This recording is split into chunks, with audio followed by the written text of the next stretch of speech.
বিসমিল্লাহির রহমানির রহিম। আমি খবর পড়ছি মরুভূমি চ্যানেল থেকে মোসাম্মদ চিপসুন বেগম। শুরুতেই সংবাদের শিরোনাম।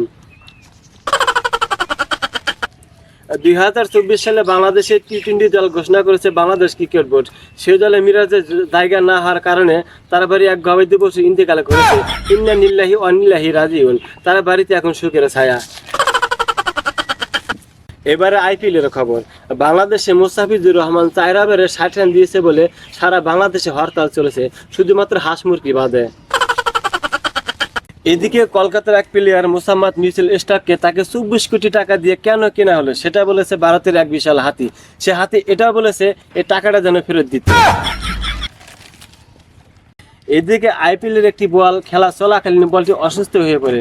শোনা যাচ্ছে বলটি ঢাকা মেডিকেল সদরে ভর্তি আছে, কিন্তু যে বল করছে তার কোনো ক্ষতি হয় নাই। এবারে চলচ্চিত্র খবর। লিপস্টিক দিতে লিপস্টিক ফুরাই গেছে গা। বাস বাস। শাকিব খানের রাজকুমার ছবি দেখে এক মৃত ব্যক্তি মারা যায়। এদিকে আরো একজন শাকিব খানের রাজকুমার ছবি দেখে তার স্বামী স্ত্রীকে তালাক দেয়, কিন্তু শোনা যাচ্ছে যে তাদের এখন পর্যন্ত বিয়ে হয় না। ঢাকা এক বিশাল শিল্পী গান গাইতে গাইতে গানটি হারিয়ে ফেলে। শোনা যাচ্ছে গানের এখন পর্যন্ত সদন পাওয়া যায় নাই। এবারে কুড়িগ্রামের খবর। কুড়িগ্রামের একটি ছোট্ট ছেলে তার ভুলের কারণে একটি পাত দিয়ে ফেলে। সে পাতের কারণে কুড়িগ্রাম রোদের তাপমাত্রাটা এখন অনেকটাই বেশি। এদিকে অষ্টমীচারের এক ছেলে 40 বছর ধরে বিয়ে করছে, কিন্তু এখন পর্যন্ত সন্তানের দেখা পায়নি।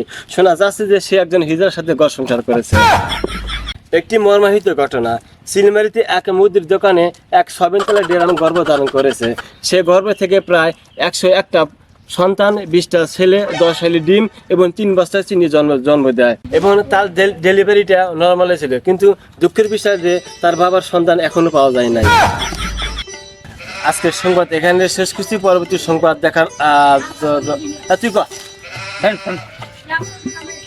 দর্শক মন্ডলী, আজকের খবর এখানে শেষ করছি। পরবর্তী খবর দেখার জন্য আমন্ত্রণ জানাচ্ছি।